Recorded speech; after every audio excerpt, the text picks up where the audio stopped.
उत्तराखंड के मुख्यमंत्री पुष्कर सिंह धामी ने सचिवालय में लोक निर्माण विभाग बीआरओ और प्रधानमंत्री ग्रामीण सड़क योजना की समीक्षा की है। साथ ही वन विभाग की भी समीक्षा की है। इस दौरान उन्होंने अधिकारियों को दिशा निर्देश दिए हैं कि राज्य में सड़क और पुलों के निर्माण कार्य की गुणवत्ता में किसी भी तरह की कोई लापरवाही बर्दाश्त नहीं की जाएगी। कार्यों को निर्धारित समय पर पूरा करने के भी उन्होंने अधिकारियों को निर्देश दिए हैं। धामी ने कहा है कि यदि कार्यों में लापरवाही की शिकायत आती है तो संबंधित अधिकारी और एजेंसी पर सख्त कार्रवाई की जाएगी। उन्होंने अफसरों को चेताते हुए कहा है कि जनहित में अधिकारियों को कार्य संस्कृति और कार्य व्यवहार में सुधार लाना होगा। बैठक में कुछ अधिकारी पूरी तैयारी के साथ नहीं आए थे। मुख्यमंत्री धामी ने अधिकारियों को कहा है कि जब भी वो बैठक में आए तो पूरे होमवर्क के साथ ही बैठक में पहुंचे।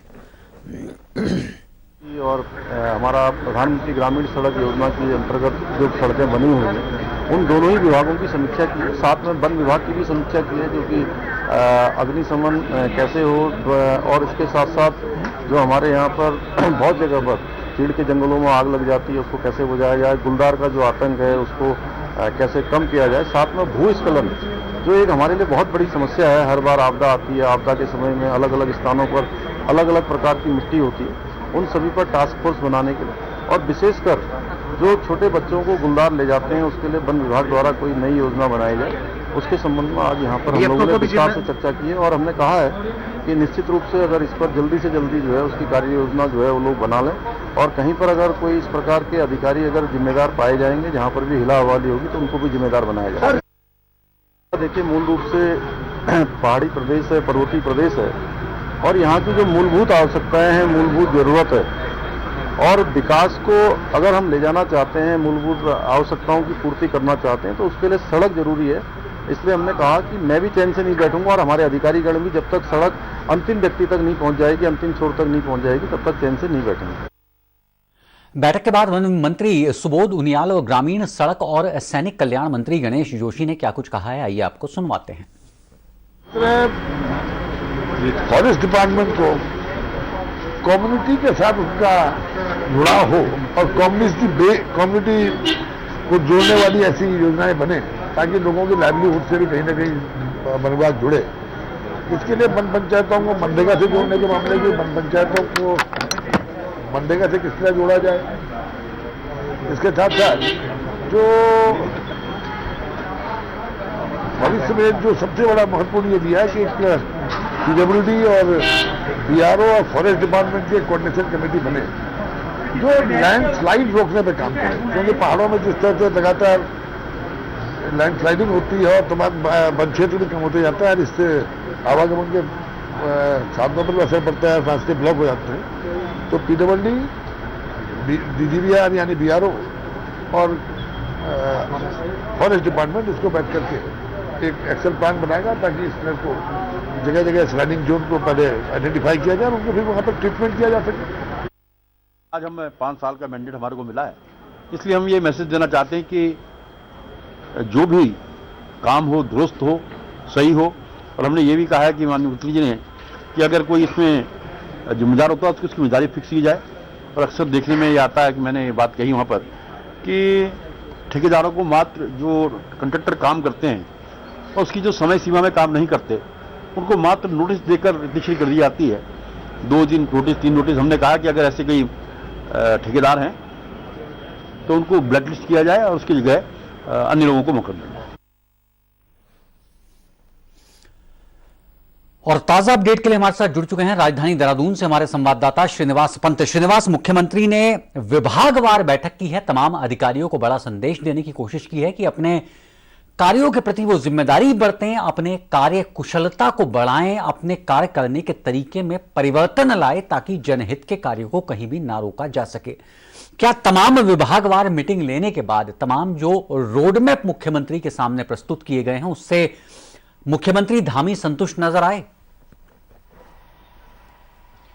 बिल्कुल अनुज, देखिए जिस तरीके से उत्तराखंड के मुख्यमंत्री पुष्कर सिंह धामी ने आज अधिकारियों की जब समीक्षा बैठक ली, चाहे उसमें वन विभाग के अधिकारी हो, प्रधानमंत्री ग्राम विकास सड़क योजना के अधिकारी हैं, या फिर बीआरओ के अधिकारी हैं, या पीडब्ल्यूडी के अधिकारी हैं, उन तमाम अधिकारियों से जब वो समीक्षा बैठक कर रहे थे तो इस दौरान उन्होंने सबसे बड़ी कमी जो अधिकारियों के इस समीक्षा बैठक के दरमियान पाई वो थी बिना होमवर्क किए गए अधिकारी मीटिंग में पहुंच चुके हैं। अधिकारियों के मीटिंग में पहुंचने के बाद जो सिलसिला शुरू हुआ, मुख्यमंत्री ने एक के बाद एक सवालात शुरू किए, लेकिन कोई भी अधिकारी ठीक से जवाब नहीं दे पाया। खासतौर पर वन विभाग के अंतर्गत उन्होंने पर्वतीय क्षेत्रों में जो गुलदार के द्वारा लगातार आदमखोर बनने की शिकायतें वन विभाग के पास आती हैं, जिला प्रशासन के पास आती हैं, उसके बावजूद भी कोई ठोस पहल नहीं होती है। कभी बच्चे उसका निवाला बन जाते हैं, कभी जंगल गई हुई महिलाएं गुलदार का निवाला बन जाती हैं, और आम जनता में इसको लेकर काफी आक्रोश रहता है। सिर्फ यहीं पर यह बात खत्म नहीं होती है, बल्कि जो किसान की आय दुगनी करने का संकल्प भारत सरकार और राज्य सरकार का है, उसमें भी जंगली जानवर पलीता लगा देते हैं। चाहे वो जंगली सुअर हो या बंदर हो या हाथियों का तांडव हो, किसानों को हमेशा से ही उनकी फसल को नुकसान करने के लिए यही जिम्मेदार होते हैं, और इसकी जिम्मेदारी या इसकी निगरानी की जिम्मेदारी वन विभाग की होती है, वन विभाग के महकमे के आला अधिकारियों की होती है, कर्मचारियों की होती है। मुख्यमंत्री ने जब यही सवालात किए तो कोई सार्थक जवाब वन विभाग के अधिकारियों की तरफ से नहीं मिला।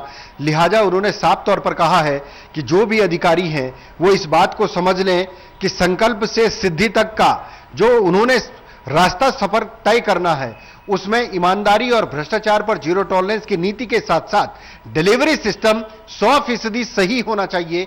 यानी जो कहा गया वो काम तय समय पर होना चाहिए, और कुल मिलाकर के जनता सरकार के पास नहीं आएगी, सरकार जनता के पास जाएगी। उनकी समस्याओं का समाधान अधिकारी मौके पर जाकर करेंगे। डीएफओ को उन्होंने सख्त निर्देश में कहा है कि ऐसे डीएफओ के खिलाफ सख्त कार्रवाई होनी चाहिए जिनके संरक्षण में या जिनके क्षेत्र में नर या यूं कहें कि नरभक्षी गुलदार बन जाता है और बच्चों को निवाला बना लेता है, मवेशियों को निवाला बना लेता है और महिलाओं को निवाला बना लेता है, यानी परिवार का चिराग बुझ जाता है। जनता लगातार आक्रोशित होती है और कोई ठोस समाधान नहीं निकलता। इसको लेकर उन्होंने कहा कि अगर अगली कोई शिकायत ऐसी आती है तो वन विभाग के अधिकारी इसके लिए जिम्मेदारी तय कर लें कि उनको किस प्रकार से इन समस्याओं से निजात पानी है, जनता को निजात देनी है। और इसके अलावा क्योंकि समीक्षा बैठक का वो दौर लगातार कर रहे थे और उन्होंने इस बात पर भी जोर दिया है कि जब आप किसी भी बैठक में आए तो उस बैठक का मतलब सिर्फ कागजों में मिनट्स बना करके इतिश्री नहीं होना चाहिए, बल्कि उस बैठक का यह मतलब निकलना चाहिए कि सामूहिक रूप से अगर बैठक किसी विभाग की बुलाई गई है तो उस विभाग के सचिव से लेकर विभागाध्यक्ष तक बैठक में शामिल होने चाहिए, और सरकार के पास से विभागीय अधिकारियों को काम करने में जिस प्रकार की दिक्कतें हैं वो मुख्यमंत्री और विभागीय मंत्री के मौजूदगी में उसका समाधान निकाला जा सके, ताकि उस समस्या का समाधान, चाहे अगर वो सड़क बनानी है, सड़क बनाने को लेकर वन विभाग का क्लियरेंस नहीं मिल रहा है तो वो मौके पर दिया जा सके। भारत सरकार पर कोई प्रस्ताव लगाना है, कोई भारत सरकार से कोई योजना लेकर आनी है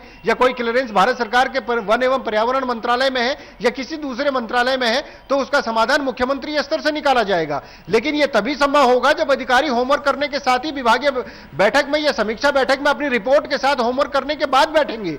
मुख्यमंत्री या विभागीय मंत्री के कहने के बाद दिशा निर्देश देकर के काम नहीं कराया जाएगा, बल्कि विभागीय अधिकारी यह तय करेंगे जिस काम को करने के लिए उनको जिम्मेदारी मिली है वो काम किस समय में कितना पूरा हुआ है, उसकी गुणवत्ता कैसी है, जनता को उस काम का कितना लाभ मिलेगा, किस समय तक मिलेगा, ताकि मुख्यमंत्री यह बता सके कि आपने जिस भरोसे के साथ डबल इंजन की सरकार को चुना है, प्रचंड बहुमत का मैंडेट दिया है, उसका सीधा फायदा आम जनता को उनके क्षेत्र की समस्याओं से मिलना चाहिए। जी श्रीनिवास, इस तमाम बातचीत और जानकारी के लिए आपका बहुत बहुत शुक्रिया। उत्तराखंड के मुख्यमंत्री पुष्कर सिंह धामी का दिल्ली दौरा है। मुख्यमंत्री बनने के बाद यह उनका पहला दिल्ली दौरा है। राज्य की कमान सौंपे जाने पर केंद्रीय नेतृत्व से शिष्टाचार भेंट के साथ ही केंद्रीय नेताओं से राज्य के विकास को लेकर वो मंथन भी करेंगे।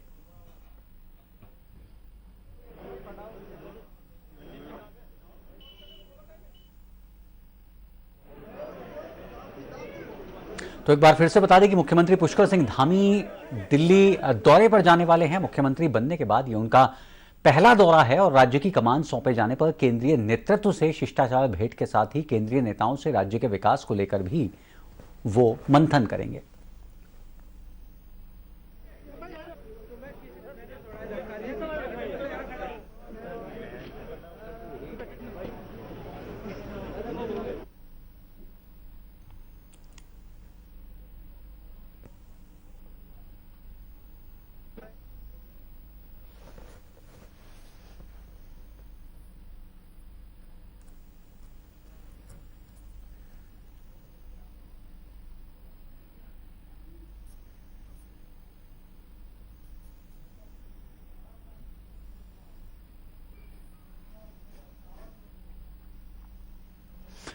और ताजा अपडेट के लिए एक बार फिर से राजधानी देहरादून से हमारे साथ जुड़ चुके हैं हमारे संवाददाता श्रीनिवास पंत। श्रीनिवास, जाहिर तौर पर उत्तराखंड एक बेहद छोटा राज्य है, आय के संसाधन बहुत सीमित हैं उत्तराखंड के पास, लिहाजा सरकार कभी भी रही हो, किसी की भी रही हो, मुख्यमंत्री कोई भी बना हो, लेकिन अपनी जरूरतों को पूरा करने के लिए, अपनी विकास योजनाओं को धरातल पर उतारने के लिए वो हमेशा केंद्र की मदद पर निर्भर करता है।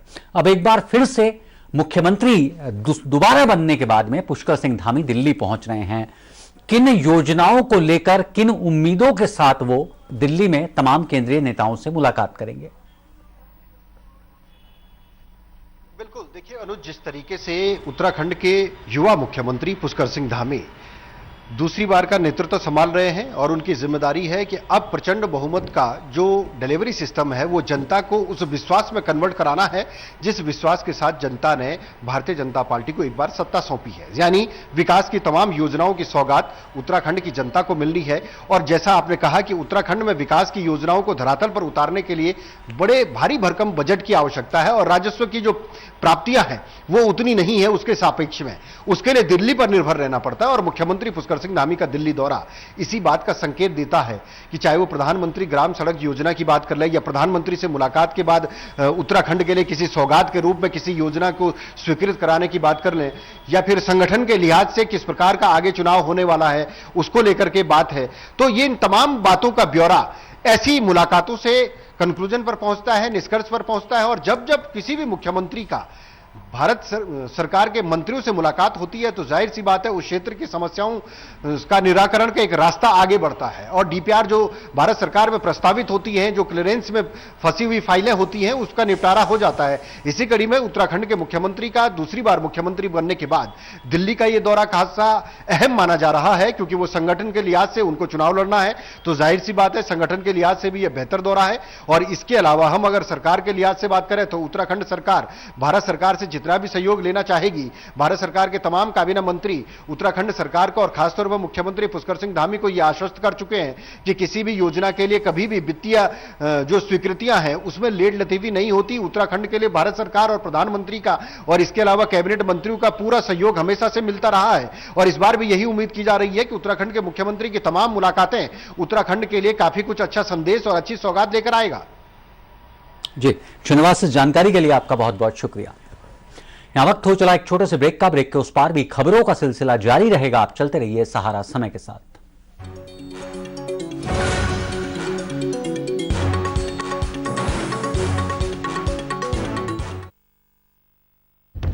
सहारा प्रणाम, हस्तक्षेप में आपका स्वागत है। आज हमारे साथ एक ऐसी शख्सियत हैं, आप हमारे दर्शकों को समझाइए। किसी को कन्विंस न कर सको तो कंफ्यूज करो। अंदाज से नहीं चलता है देश, देश चलता है व्यवहार और कानून से।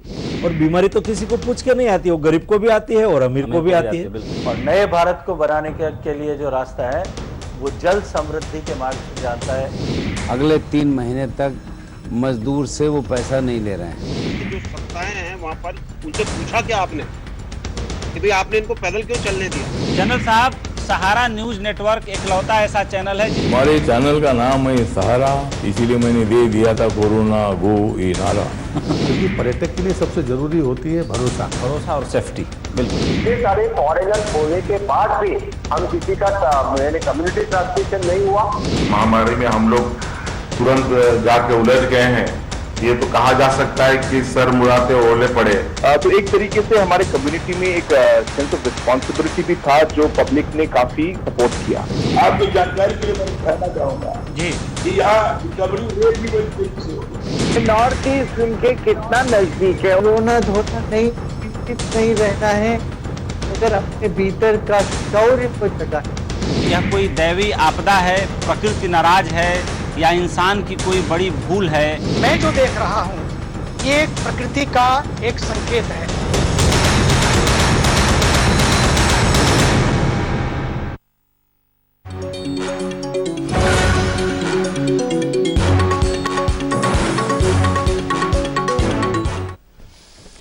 ऋषिकेश के रायवाला के ओरो वैली आश्रम में मंगलवार से आरएसएस का चिंतन शिविर शुरू होने जा रहा है और 12 अप्रैल तक चलने वाले इस चिंतन शिविर में शिरकत करने के लिए आरएसएस प्रमुख मोहन भागवत भी रायवाला पहुंच चुके हैं। चिंतन शिविर में संघ की भविष्य की 20 साल की योजनाओं के साथ साथ ही राष्ट्र निर्माण की भूमिका पर मंथन होगा। 2025 में संघ की स्थापना के 100 वर्ष पूरे हो रहे हैं और संघ के शताब्दी वर्ष के मौके पर होने वाले कार्यक्रम पर भी चिंतन शिविर में मंथन होगा। चिंतन शिविर को देखते हुए सुरक्षा के कड़े बंदोबस्त भी किए गए हैं।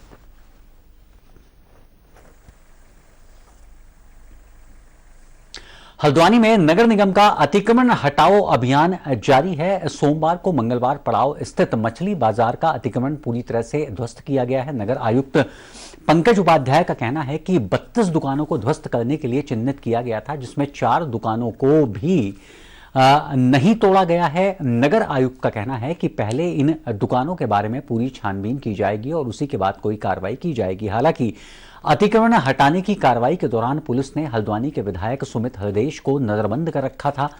प्रशासन के रवैये पर सुमित हृदेश ने कड़ी नाराजगी जाहिर की है। उन्होंने कहा है कि गरीबों के कारोबार पर बुलडोजर चलाने से पहले नेताओं के घरों पर बुलडोजर चलना चाहिए। मंगलपड़ाव में एक मीट मछली मार्केट था, जिसमें लगभग 30-32 दुकानें चिन्हित की गई थी, जिनको नोटिस दिया गया था। जिसमें 3 दुकानदारों ने हमें अपना किरायानामा का अभिलेख दिखाया है। मैं उनकी पत्रौली निकलवाऊंगा, परीक्षण करूंगा और किन शर्तों पर किन बातों के लिए उनको किरायानामा दिया गया, किन को दिया गया, उसका परीक्षण करने के बाद जो निर्णय होगा उसके बाद कार्रवाई की जाएगी। बाकी दुकानदारों में कोई अभिलेख नहीं दिखाया गया, उनकी पर्चियाँ कटती थी। और उसके बाद मैंने ये देखा कि दुकानों के बगल में स्कूलों के बगल में मीट मछली मार्केट चल रहा था। मेरी दृष्टि में नगर निगम एक्ट के अंतर्गत वो गलत पाई गई, उनको पर्याप्त अवसर दिया गया। अवैध अभिलेख प्राप्त न होने के कारण आज इसको गतिरोध कार्रवाई पूर्व सूचना के आधार पर पूर्व नियत तिथि के अनुसार इसमें कार्रवाई की जाए। आज जो अतिक्रमण के विरुद्ध जो हमारा अभियान चल रहा था, आज हमारा मछली बाजार मंगलपड़ाव में पहुंच चुका है। आज इस संबंध में नगर आयुक्त अपने और सिटी मजिस्ट्रेट तथा पुलिस का पूरा बल यहाँ पे मौजूद है। इसमें सिविल पुलिस, आर्म्ड पुलिस तथा पीएसी तथा फायर की यूनिट्स भी यहाँ पे हैं। तथा जो तोड़ने का काम था वो शांतिपूर्वक हो चुका है और अभी शांति व्यवस्था चल रही है। हल्द्वानी में चल रहे अतिक्रमण हटाओ अभियान में मचे बवाल पर मुख्यमंत्री धामी ने कहा है कि जहां कभी भी अवैध अतिक्रमण होगा उसे हटाया जाएगा। तुष्टीकरण के आधार पर कार्य नहीं होगा, बल्कि न्याय संगत तरीके से काम होगा। कहीं पर भी जो भी अवैध इस प्रकार की चीजें होंगी वहां पर सरकार तुष्टीकरण के आधार पर कहीं काम नहीं करेगी। जहां भी काम करेगी राज्य के हित में और न्याय के अनुरूप करेगी। यहां वक्त हो चला एक छोटे से ब्रेक का। ब्रेक के उस पार भी खबरों का सिलसिला जारी रहेगा। आप चलते रहिए सहारा समय के साथ।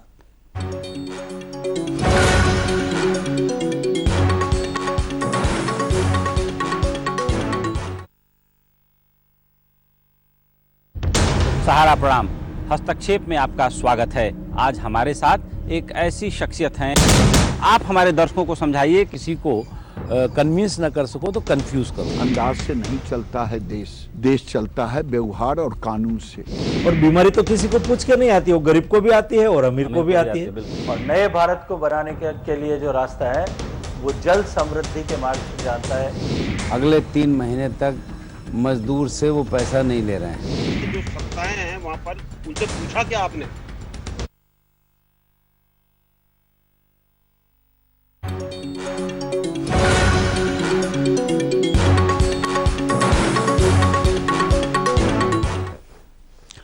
ऊधम सिंह नगर जिले के किच्छा विधानसभा के कांग्रेस नेता गुलशन सिंधी पर जानलेवा हमला हुआ है। हमले में गुलशन सिंधी घायल हो गए हैं, उन्हें अस्पताल में भर्ती कराया गया है। गुलशन के भाई मनोज ने थाने में तहरीर दी है। हमले की वजह चुनावी रंजिश बताई जा रही है। कांग्रेस नेता पर हमले की निंदा करते हुए कांग्रेस विधायक तिलक राज बेहड़ ने कोतवाली परिसर में धरना दिया। इस दौरान बेहड़ की सीईओ के साथ नोकझोंक भी हुई है।